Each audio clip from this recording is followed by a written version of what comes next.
तीसरी बार लड़ रहे हैं हमीरपुर संसदीय से। इस बार आपको क्या लगता है? इस बार पैसे का जोर, सरकार का जोर और झूठ का जोर, क्योंकि कांग्रेस सच की राजनीति नहीं कर रही। कांग्रेस जवाब नहीं दे पा रही कि डिपुओं पर राशन क्यों कम हुआ। कांग्रेस इस बात का जवाब नहीं दे पा रही कि बेरोजगारी भत्ते देने की बात कही थी वो अब तक क्यों नहीं दिया गया। और झूठा प्रचार कर रही है कि दुबई में रहे, जबकि मैंने कहा हल्फनामा दो कब दुबई में रहा। कांग्रेस के पास उस बात का जवाब नहीं। कांग्रेस ने कहा सांसद निधि का पैसा नहीं खर्च किया। हमने कहा 19 करोड़ की बजाय 19 करोड़ 66 लाख खर्च किया है, 100% और एक एक पाई खर्च की। तो जो झूठ की राजनीति है, बार बार झूठ बोलना, कांग्रेस की आदत सी बन गई है। बेटा वहीं से खड़े होकर करना। आपने आपको वो तो कांग्रेस तो ये कर रही है सारे काम, आपको क्या लगता है इस चुनाव में आपकी पोजीशन क्या रहेगी? देखिए, लोग जानते हैं कि मैंने 5 वर्ष में संसद में उनकी आवाज बनकर काम किया है। सबसे ज्यादा प्रश्न पूछना, सबसे ज्यादा हाजिरी, सबसे ज्यादा चर्चाओं में भाग लेना, ये अपनी ओर से किया है। और इसके साथ साथ पूरे देश में जब इस विकास की दृष्टि से आंकलन हुआ कि कौन सबसे अच्छा किसने काम किया है, तो आपको ये जानकर प्रसन्नता होगी पूरे देश में दूसरे नंबर पर मेरा नाम आया है। और सभी सर्वेज में देश में टॉप 10 सांसदों में नाम आया है। आपने अनुराग जी सांसद बनने के बाद आपकी ये 1.5 साल से ही कांग्रेस की सरकार है, उससे पहले आपके सांसद रहते हुए प्रदेश में भाजपा की सरकार थी और इत्तेफाक से आपके पिताश्री मुख्यमंत्री। आपने इस लोकसभा क्षेत्र के लिए क्या किया जिसमें जो आप सबसे बड़ी उपलब्धि अपनी मानते हैं? देखिए, 2-3 बातें हैं। पहली, ऊना से आंब तक रेलवे लाइन का विस्तार, आंब स्टेशन का निर्माण, 5 नई ट्रेनें चलाकर दी और 3300 करोड़ रुपये नेशनल हाईवे की सड़कों के लिए मंजूर करवाया। 4 यूनिवर्सिटीज, एक सेंट्रल यूनिवर्सिटी और कई इंजीनियरिंग कॉलेज और 4 केंद्रीय विद्यालय हमीरपुर में। हमीरपुर लोकसभा में। अनुराग जी, इस समय आपकी पार्टी का एक कैंपेन है मोदी सरकार, तो भाजपा में सिर्फ मोदी जी के नाम पे ही वोट मांगी जा रही है या फिर भाजपा की नीतियों के आधार पे, भाजपा संगठन के आधार पे, भाजपा का जो पुराना इतिहास है उसके आधार पे वोट मांगी? देखिए, विचारधारा तो सदा रहेगी। आज से 2.5-3 साल पहले से मीडिया ने पूछना शुरू कर दिया था, जब 2G और कॉमनवेल्थ खेल को घोटाले आए, कि भाजपा का प्रधानमंत्री पद का उम्मीदवार कौन है। हमने कहा अभी चुनाव में समय है, समय लगेगा। तब भी आप लोगों ने प्रेशराइज कर दिया, नहीं कमजोर नेतृत्व की बजाय आप कौन सा नेता दोगे। अब हमने एक मजबूत नेता दिया है जिसने सुशासन और विकास की राजनीति की है। उस सुशासन और विकास की राजनीति को लाकर हम कांग्रेस के कुशासन से मुक्ति दिलाना चाहते हैं। और मोदी जी का ट्रैक रिकॉर्ड जो 13-14 सालों का एक एडमिनिस्ट्रेटर के रूप में है, वो बहुत सफल है। तो देश ये चाहता है कि हमारा नेतृत्व कौन करने वाला है, तो उसका लाभ देश में हमें मिलेगा। एक इस लोकसभा की बात की जाए तो आप अपने मुकाबले में सबसे मतलब किसको नजदीक मानते हैं? देखिए, हिमाचल में मुकाबला प्रमुख तौर पर कांग्रेस और बीजेपी में ही होता है। अब पिछली बार जो कांग्रेस के नेता लड़े थे वो इस बार भाजपा में ज्वाइन कर गए हैं। जो कल गया तो वो आज आ गया, जो आज गया वो शायद कल आ जाए। मुकाबला तो हर प्रत्याशी महत्वपूर्ण है, मजबूत है। आप किसी छोटे से छोटे प्रत्याशी को भी कमजोर नहीं समझ सकते। तो आपकी नज़र में कांग्रेस के जो प्रत्याशी है राजेंद्र राणा, आप उनको बिल्कुल क्लोज कंटेस्ट में नहीं मानते और प्रत्याशी को भी आप मुकाबले में मानते? हमीरपुर लोकसभा बीजेपी का गढ़ रहा है। 9 में से 8 बार हमने सीट जीती है और इस बार हम फिर जीतने वाले हैं। ठीक। अनुराग जी, ऐसा दिख भी रहा है और लग भी रहा है, लगातार मुख्यमंत्री की तरफ से आपके खेमे का विरोध हो रहा है, किसी न किसी रूप में इसको विरोध की परिभाषा ही दे सकते हैं। इसका कारण आप क्या मानते हैं, इसका मूल, इसके जड़ में क्या है? 2 बातें। जनता का ध्यान मैंने पहले कहा था कि प्रमुख मुद्दों से हटाकर जी सिर्फ उसको क्रिकेट तक सीमित कर देना और उसमें भी झूठ बोलना, बदले की भावना से काम करना, और यहाँ पर भी झूठ बोलकर बदले की भावना से काम करना। जिन बातों में कोई तथ्य नहीं, कोई आधार नहीं, उस तरह के आरोप अगर आप लगाते हो तो आप लोगों को भटकाने और भ्रम की स्थिति पैदा करते हो। उस भ्रम की स्थिति से लोगों को बचना होगा। आपका कहना यह है कि वो चुनाव के रण से ध्यान भटकाने के लिए ये मुकदमेबाजी, वो शरारत के रूप में मुकदमेबाजी, लोगों को तंग करना और दुष्प्रचार करना, झूठ की राजनीति करना ये कर रही है।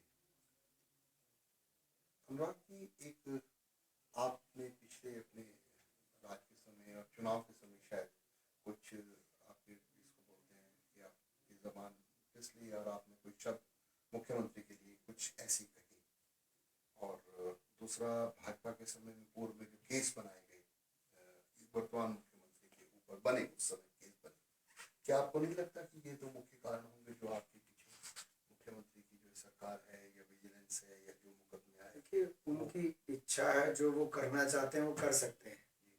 हमने हिमाचल प्रदेश को दुनिया का सबसे खूबसूरत स्टेडियम दिया है। 67 वर्षों में हिमाचल की खबरें अखबार में तब छपती थी जब शिमला में या मनाली में बर्फ पड़ती थी या कहीं पर बस लुढ़कती थी। बिल्कुल ठीक है। हमने उसके अलावा कुछ करके दिया है, तो हिमाचल में दुनिया का सबसे खूबसूरत स्टेडियम बना दिया और उससे पर्यटन को, खेलों को और आय को बढ़ावा मिला है सबकी। हिमाचल में चार में से कितने सीट आप भाजपा को देखते हैं? फिर चारों की चारों सीटें जीतेगी, क्योंकि बड़ी स्ट्रॉन्ग एंटी इनकम्बेंसी प्रदेश की और देश की सरकार के खिलाफ है। यहाँ पर लोग त्राही त्राही कर रहे हैं, डिपुओं पर राशन बहुत कम हो गया और देश में आप कितनी सीट देखते है। हैं? देश में 272 का आंकड़ा पार करेंगे। जो आपका लक्ष्य है।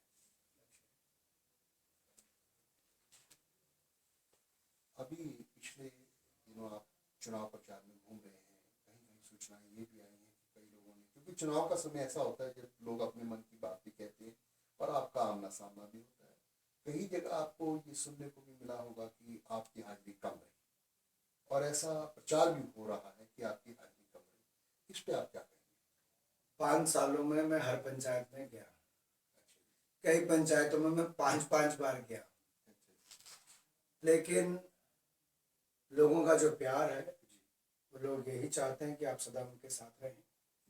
लेकिन वो ये भी गर्व महसूस करते हैं कि लोकसभा में 87% हाजिरी, 612 प्रश्न पूछना, 72 चर्चाओं में भाग लेकर, 5 सालों में 3 बार सर्वश्रेष्ठ सांसद बनना, और उसके बावजूद उन सबके बीच में आना, और जब सब मेरा टूर प्रोग्राम सुनते हैं कि महीने में 25 दिन सफर करना, रात को बसों में रहना, तो ये अपने आप में लोग उससे खुश होते हैं, संतुष्ट होते हैं।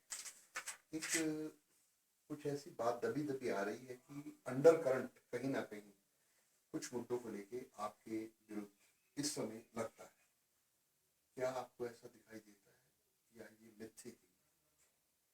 अपना जाने भ्रांतियां फैलाने वाले कुछ ना कुछ कह सकते हैं, लेकिन ओवरऑल हर पंचायत में मेरा पैसा गया, हर जगह विकास के लिए काम किया, और विकास की दृष्टि से ही पूरे देश भर में, जो मैंने पहले आंकड़ा बताया कि पहले 10 लोगों में नाम, यहाँ पे सोनिया जी, राहुल जी को पीछे छोड़कर हमने काम किया है, वो अपने आप में दिखाता है कि लोग संतुष्ट हैं।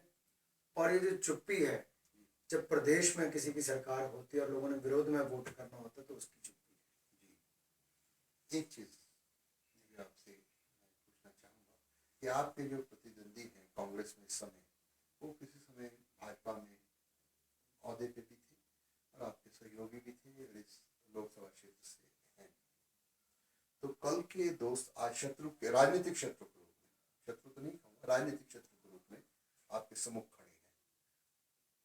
पहले वाले राजेंद्र राणा को और इस समय के राजेंद्र राणा को आप किस दृष्टि से देखते हैं? पहले सहयोगी थे पार्टी में, अप्रतिद्वंदी प्रतिद्वंदी।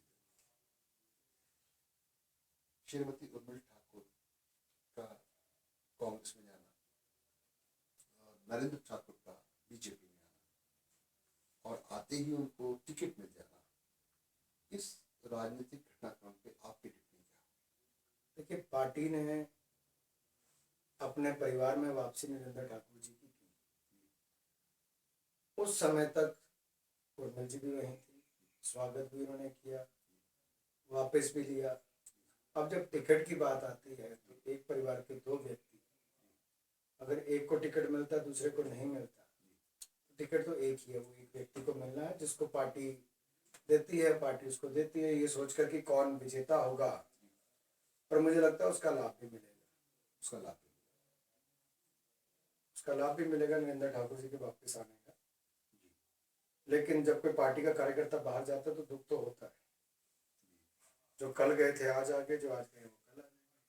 अनुराग जी, अंतिम प्रश्न, इस समय भाजपा की लहर की बात हो रही है, मोदी की लहर की बात हो रही है, नरेंद्र मोदी की लहर की बात हो रही है और हरियाणा में इसका काफी हद तक असर परिणामों में देखने को मिलेगा जी। परंतु हरियाणा में, क्योंकि आप राष्ट्रीय युवा भाजपा के अध्यक्ष हैं, एक महत्वपूर्ण पिलर है भाजपा की, इसलिए आपसे एक प्रश्न पूछ रहा हूं। हरियाणा में तकरीबन 5 ऐसी टिकटें भाजपा की मिली और उन्होंने चुनाव लड़ा जो कांग्रेस से आए, कुछ घंटे पहले आए, कोई एक दिन पहले आया, कुछ घंटे पहले आया, कोई 3 महीने पहले आया, ऐसे लोगों को टिकट दी और कुछ ऐसे थे जो नॉन पॉलिटिकल आइडेंटिटी थे और वो आए और आपके पार्टी के ब्रांड से वो एमपी भी बनते दिख रहे हैं। तो इससे वहां के जो एक सर्वे हमारे अखबार का भी सर्वे है, भाजपा कैडर का मनोबल बहुत गिरा है और उन्होंने काम भी नहीं किया, ऐसी भी सूचनाएं हैं, परंतु मोदी लहर हरियाणा में दिखी है, उसके बहाव में उनको वोटें भी मिलेंगी और वो एमपी भी बनेंगे। कहीं आपको ऐसा नहीं लगता कि पहले जिस तरह से भाजपा की स्थिति हरियाणा में कमजोर थी, आने वाले विधानसभा में और कमजोर हो जाएगी? नहीं, मुझे ऐसा नहीं लगता। देखिए, लोकसभा और विधानसभा के चुनाव में बहुत अंतर है। रमेश कौशिक जी, धर्मवीर सिंह, ये सब लोग आए, अश्विनी मिन्ना जी को पाने आपके करनाल से टिकट मिली, लेकिन बाकियों को अगर आप देखें तो बाकी तो चाहे धनखड़ जी हों, चाहे आपके सैनी जी हों, बाकी लोगों ने चुनाव लड़ा, ये सब लोग पार्टी से ही थे और चुनाव गुड़गांव के से और जो हमारे कटारिया जी वो भी यहीं से थे। राजेंद्र जी सिंह जी ने पार्टी ज्वाइन की और फिर उनको टिकट मिला। अब जहां पर पार्टी को लगता है कि सर्वेक्षण के अनुसार कोई पहले सांसद रहा है, मंत्री रहा है, तो उसका ग्राफ ऊपर आता है, मोदी लहर में उसको लाभ मिलता है, आप सीट निकाल सकते हैं, तो अल्टीमेटली राजनीति में तो ये कि आप जीतते कैसे और लोगों की सेवा कैसे कर सकते हैं। काडर आपका